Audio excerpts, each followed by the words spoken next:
When it comes to sheer speed, some machine guns fire so fast that a single trigger pull sounds more like a roar than a burst. They don't just fire bullets, they unleash storms of metal. But which are the fastest ever built? Let's count down the top five. At number five is the Shkaz aircraft gun of the 1930s.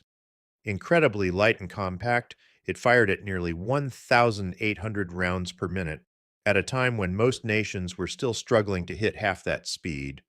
It gave Soviet planes a serious edge in the skies. Number four is the MG 42, the infamous German buzzsaw of World War II.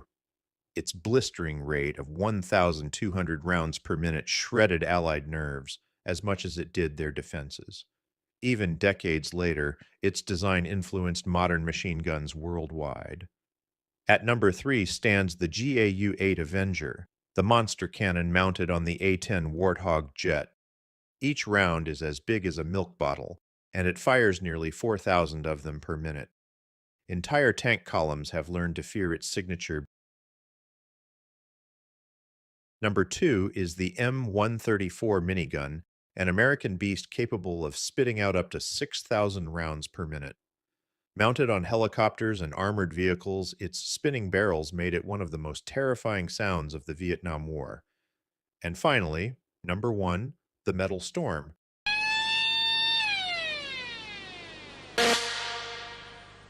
an experimental Australian design that shattered records. By stacking projectiles electronically in the barrel, it fired a mind-bending 1 million rounds per minute in tests. It was more science fiction than weapon, and though it never saw combat, it proved what was possible. From the terrifying roar of the MG-42 to the futuristic fury of the Metal Storm, these weapons show how far human engineering can push the limits of firepower. The only question is, should it?